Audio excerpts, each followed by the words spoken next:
John Boehner. I think John Boehner, unfortunately, is a collaborator with Obama. That's about the worst thing I could say about a politician right now. Karl Rove. I think Karl Rove is somebody who is the heart and soul of the money-worshipping, godless Republican leadership. Nancy Pelosi, just for fun. No, I think Nancy Pelosi is, a tool of ideological leftist totalitarianism.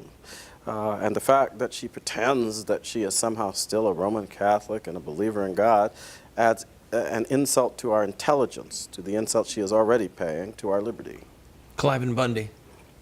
I actually think that Cliven Bundy has been doing what is needed right now. We've got to remind the people who think they're just going to walk all over our rights that we remember the Declaration, that it is our right, it is our duty to resist a government that seeks systematically to alter or abolish our liberties. I cannot think of any time in my lifetime, and please correct me if I'm wrong, I cannot think of a time when armed federal agents backed down.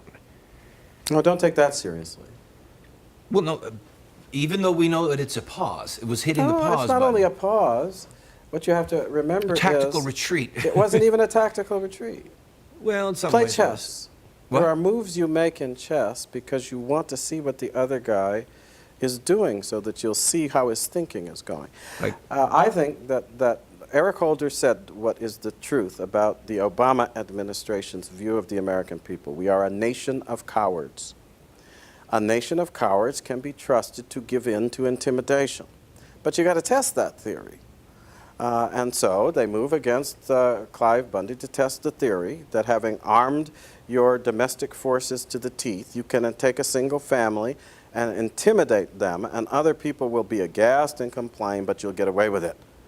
Instead, what they met was a network of resistance from Americans identifying with Clive Bundy. It's not just him, because what impressed me most was that when the call went out, it was not even just that a call went out. It was a kind of graded call, like the system they use to respond to the terrorist threat. There was a level of threat. At one level of threat, if you feel like going and standing with Clive, do it, but I'll think about issuing a call later. And then a call goes out. Oh, everybody who has said that they're going to stand together, it's time for you to come stand with Clive Bundy.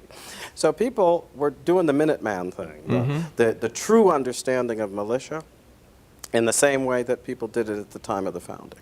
I think that the federal government right now, NSA and company, are scrutinizing every phone call, every text, every email that came from within that radius, because they have the ability to do it, and they are making a portfolio, a profile on all of the players that were there. Could be, but I think that you know it was a what data I think is recovery. interesting. I mean, they were literally just... They were like See what people who's- used to do to test the pattern of anti-aircraft fire. You would send a little squadron over to light up the anti-aircraft battery so you'd know where they were. And I think that is exactly, you're exactly right. But what I also was impressed by was that Americans know this. They've known it for months now because of Snowden. That all of us are living in, as it were, a fishbowl when we deal with electronic communications and information. But it didn't stop them. And frankly, I don't think it should. The day may come when we can no longer use those instruments. But what is clear is that, that, contrary to what they say, knowledge isn't really power by itself. Because you still have to have the ability to act on that knowledge. And I think that is what they were really testing. The root of the word conspiracy, by the way, contrary to what some people seem to think, is still spiritus. It means to act in a common spirit. The people on the left act in a common spirit. All the people who call themselves liberals and all of this, been to the same schools, learned all the same secular, godless garbage. The Sadducees, the Pharisees, and the Herodians, the only time that they ever agreed on anything was to kill Christ. Right, they have a common mind. And they don't have to get together in the back room anymore to work out the details because they're acting from common premises and principles. One of these days soon, and I think it's already happening because of Clive Bundy I was convinced, God-fearing people are going to remember. What is the most successful conspiracy in that spiritual sense in the history of mankind?